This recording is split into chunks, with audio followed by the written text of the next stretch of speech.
Por los 60 años del llamado Tratado de Roma, están reunidos precisamente los líderes europeos que hace 60 años firmaron, cuyos países hace 60 años firmaron ese tratado, que dieron origen a lo que después fue el bloque y la Unión Europea.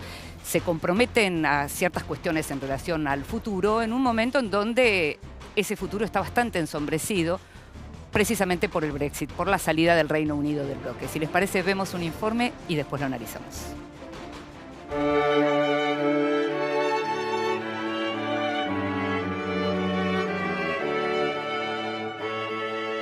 6 décadas atrás, el 25 de marzo de 1957, 6 naciones, Francia, Alemania, Holanda, Bélgica, Italia y Luxemburgo, firmaban en Roma un tratado que dio origen a la Comunidad Económica Europea, un acuerdo considerado la piedra fundacional de la Unión Europea que se terminaría de plasmar el 1 de noviembre de 1993 con otro tratado firmado en Maastricht. De una participación inicial de solo 6 países, el bloque nacido como una mera unión aduanera fue evolucionando hasta sus actuales 28 miembros, reafirmando su objetivo de integración política y económica a lo largo de las décadas. 60 años después, con una población cercana a los 500 millones de personas, el euro como moneda común y un Producto Bruto Interno de 15.000 millones de euros, la Unión Europea es, en conjunto, la segunda economía del mundo después de los Estados Unidos. Activa en todos los frentes, la organización internacional regula desde la salud y la educación hasta el medio ambiente, pasando por la diplomacia, la seguridad, la justicia y la migración. Todas sus actividades se basan en el Estado de Derecho, con tratados acordados democráticamente entre los países miembros. Sus ciudadanos están directamente representados en el Parlamento Europeo, mientras que los Estados tienen su representación en el Consejo Europeo y el Consejo de la Unión Europea.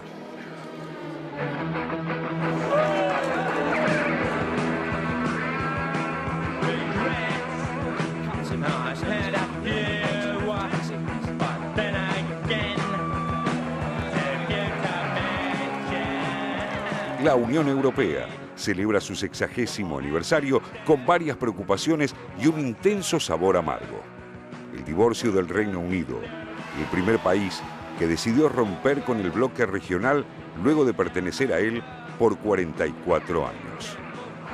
Con una relación ambivalente a lo largo de su historia, Londres nunca se integró plenamente y el euroescepticismo de sus ciudadanos se plasmó en el triunfo del Brexit, el plebiscito en el que los británicos votaron la salida del bloque y que el gobierno de Theresa May activará el 29 de marzo según el mecanismo dispuesto en el artículo 50 del Tratado de Lisboa, firmado en 2009, único documento que contempla la posibilidad de que un Estado miembro decida voluntariamente abandonar el organismo, estableciendo un plazo de 2 años de negociaciones para concretarlo.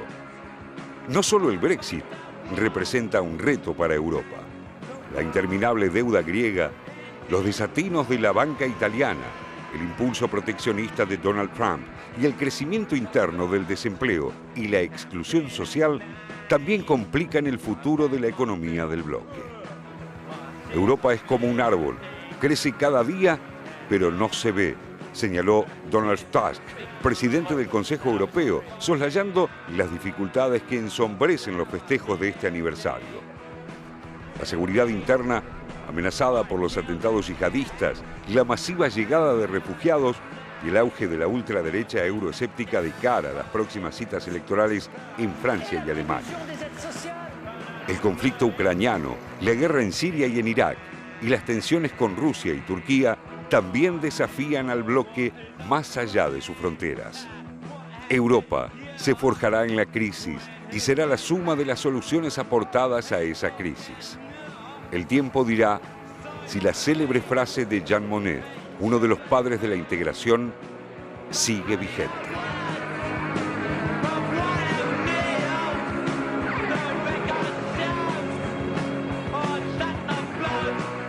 Me encanta esta versión de los Pistols. Pero al margen de eso, veíamos recién, Raúl, lo que tiene que ver con los desafíos políticos, básicamente. Veíamos en este informe los desafíos políticos que enfrenta la Unión Europea, pero hay también desafíos económicos y severos. Exactamente, que están vinculados obviamente a los desafíos políticos, pero hay cuestiones económicas muy severas que tienen a la Europa continental en el centro, en el eje de la crisis mundial. No solo el tema de los cuestionamientos que hoy existen a estos mecanismos de integración, si siguen siendo eficaces o no. Evidentemente, en esta historia de 60 años, a Europa le rindió muchísimo esta Unión Europea, pero hoy está en controversia.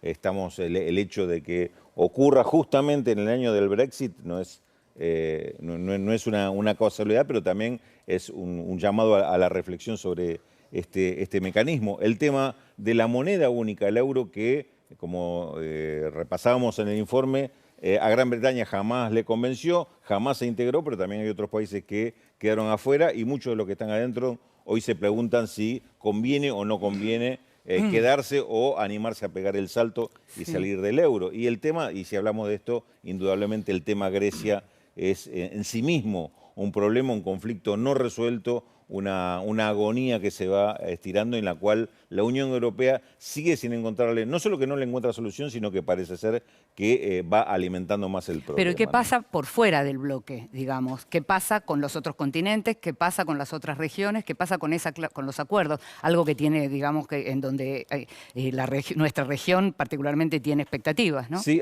me parece un doble conflicto en esto para la Unión Europea, que también está pendiente de resolución. Por un lado, el tema de la crisis económica, que la Unión Europea de alguna manera le irradió y no le está encontrando solución. La otra parte es la cuestión comercial, la cuestión de participación de la Unión Europea en otras regiones en las cuales en los últimos años también ha perdido protagonismo, ha perdido centralidad, inclusive en cuanto al debate político-económico que hoy tiene a China, por ejemplo, y Estados Unidos en lugares que pareciera que un nivel relevante muy superior al de la Unión Europea, inclusive la propia Rusia aparece con una presencia mucho más activa. Más agresiva. También, claro, en esto pareciera que la Unión Europea no tiene una definición muy clara.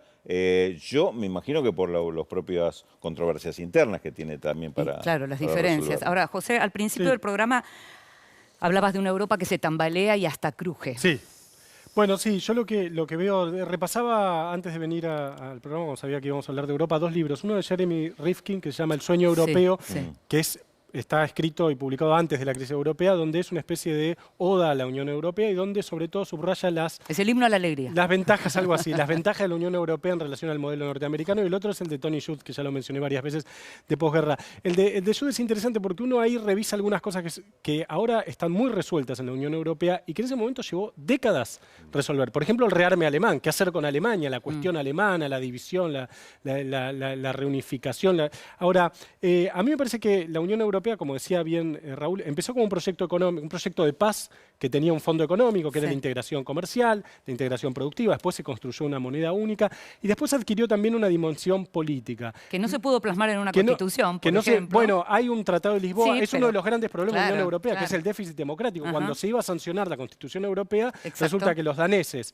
los franceses y, si no me equivoco, los holandeses votaron en contra. Entonces, ¿qué hicieron los gobiernos de la Unión Europea? En vez de sancionar la Constitución, sancionaron un tratado, que es básicamente una constitución, sin apoyo electoral, digamos, haciéndolo a través de los parlamentos, como una manera de sortear a la opinión pública. Eso me parece que es muy revelador, Inde, de un déficit de democracia en las instituciones europeas, que aun cuando los europeos votan a los integrantes de la Unión Europea, ven a Bruselas o al Parlamento Europeo como algo lejano y que los afecta en poca medida, lo cual no es cierto, porque muchas de las decisiones que se toman en Bruselas los afectan de manera muy directa. Y por último, me parece que, yo decía, hay una dimensión comercial, una dimensión monetaria, una dimensión productiva, una dimensión geopolítica de la Unión Europea. Una sensación que uno tiene es que cuando en los últimos años, sobre todo después de la caída del muro de Berlín, la dimensión geopolítica empezó a primar sobre las demás. Entonces empezaron a incorporar nuevos países a la Unión Europea.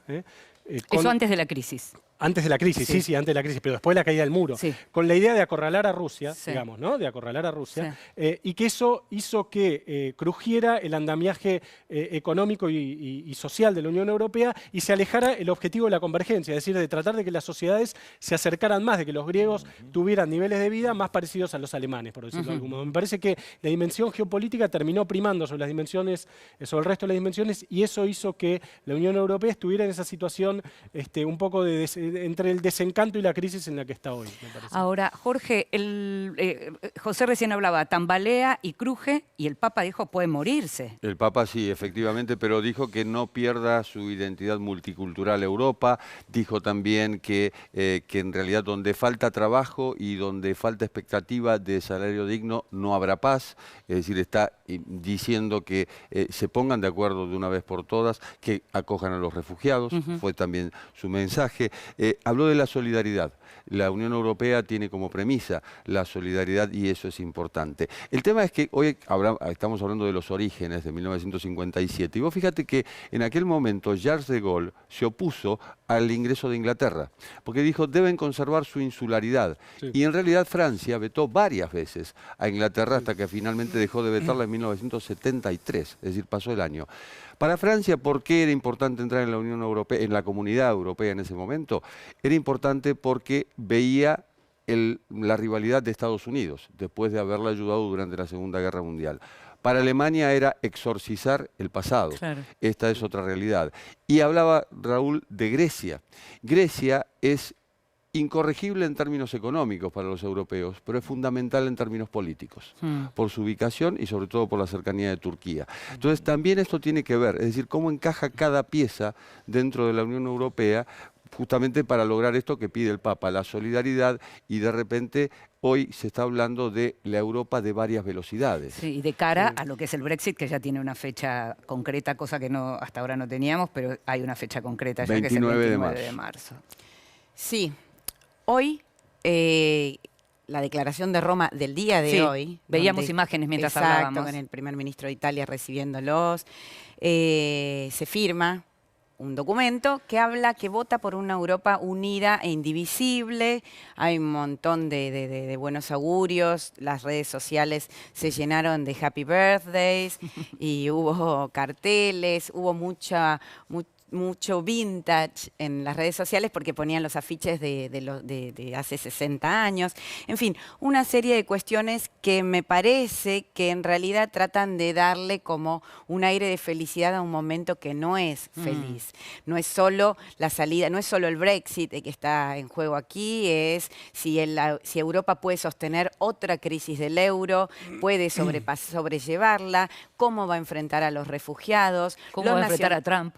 Bueno, el tema es que está Trump de un lado, que por ejemplo está cuestionando la seguridad de la OTAN conjunta, y eso realmente es un sacudón muy fuerte para una Europa muy dependiente de los Estados Unidos. Y del otro lado está un Putin muy fuerte, con ánimos expansionistas, pero más que, esto es una opinión personal, más que expansionistas, está cuidando su patio trasero, que bien se lo han querido tocar, y son visiones de la política internacional. Ahora bien, a esta Europa de varias velocidades hay quienes proponen otra Europa, que es una Europa de gradas, una Europa más flexible y de filas en las que, por ejemplo, algunos países tengan flexibilidad para adoptar políticas de permisos a ciudadanos extranjeros, pero no pierdan la cuestión del mercado común. Cuando hablas de gradas en un espectáculo, en ciertas gradas Capas, se ve mejor. Bueno, el problema es ese. ¿Cómo asegurar que no haya ciudadanos de segunda?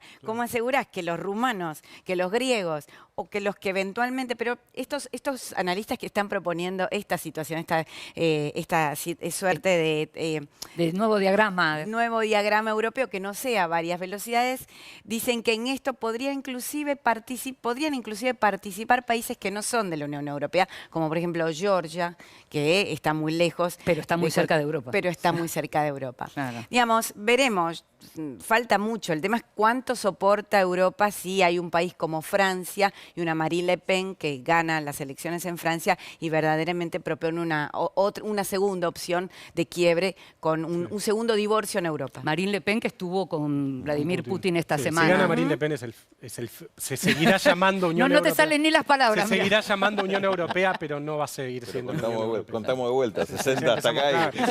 Va a haber que empezar a poner el cronómetro en cero. Sí, con respecto a esto que aportaba Natalia, creo que hay la clave que todavía no le encuentra Europa, en qué esquema logran que todos se ayuden entre sí y uno no le saque al otro, que me parece que es lo que cayó hoy. Esa solidaridad de la que habla Francisco. Claro, porque decís. el tema de la moneda única, por ejemplo, hay cuestiones en las cuales es muy conveniente para Alemania y muy perjudicial para los países más periféricos. El tema de la deuda de Grecia, claramente hay dos bandos enfrentados, los banqueros acreedores europeos y franceses y alemanes. Es un poco lo que señalaba, digamos, también cuando José decía, ven muy lejos al Parlamento Europeo y ven muy lejos a los otros países también. Cada uno sigue viéndose más a sí mismo que al resto. Una cuestión que se podría agregar, me parece que es que la Unión Europea se constituyó sobre estados-nación bastante homogéneos, digamos, salvo el caso de España, un caso muy particular, son mucho más homogéneos a lo que eran antes de la guerra, porque después de la guerra se produjeron una serie de movilizaciones